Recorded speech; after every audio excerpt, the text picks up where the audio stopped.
Hello children, now we are going to discuss about hydrosphere. So this is the second realm of the earth. The realm of water is called hydrosphere. In Greek, hydr means water.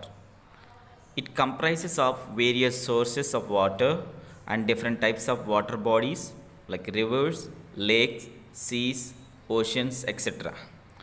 Some part of the water is found deep down under the earth among the rocks. That is called aquifer. Now we are going to discuss about hydrological cycle. The water cycle has been working for billions of years and all the life on earth depends on it. Hydrological cycle is the circulation of water in different forms, that is in the form of liquid, solid and gaseous phases. We know liquid means it is in rivers, seas, oceans we find. Solid means it is in the form of glacier. Gaseous form means it is in the form of vapor. The hydrological cycle sometimes is expressed mathematically as RF is equal to RO plus ET. RF means rainfall is equal to runoff plus ET. ET means evapotranspiration. This evapotranspiration is taking place from the soil as well as from the plants. There are 6 main stages of water cycle. The first one is evaporation, condensation, transportation, precipitation, runoff and groundwater. Look at this picture, we find evaporation. So this evaporation is taking place from the water bodies. After the evaporation, it is transported and formed as cloud, that is condensation. After the condensation, it is coming down in the form of rain, snow, that is precipitation. And next we find runoff. This is a hydrological cycle or water cycle which is taking place regularly on our earth. First, let us see what is evaporation. Water is transferred from the surface to the atmosphere through evaporation.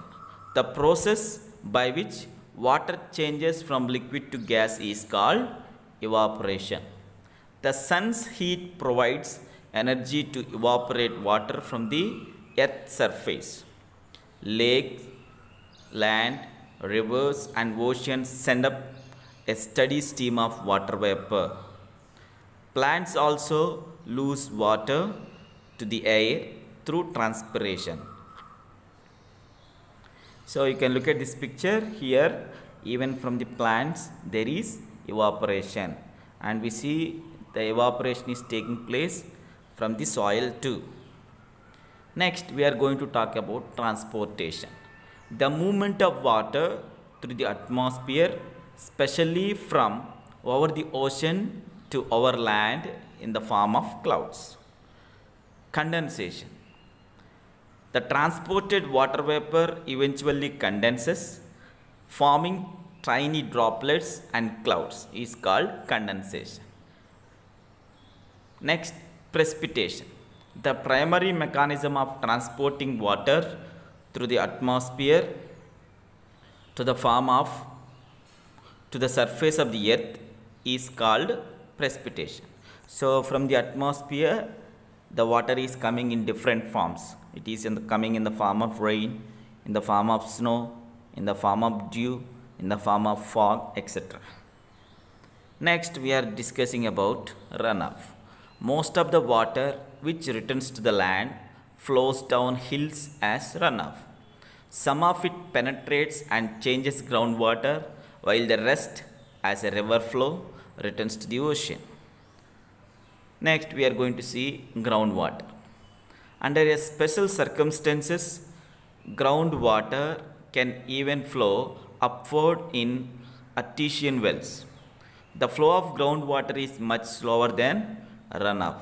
Hydrological cycle is not a sample circulation of the water between ocean, atmosphere and the land.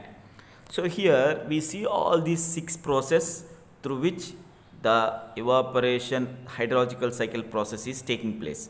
Once again you can look at this one. Here, because of the sunlight, there is evaporation.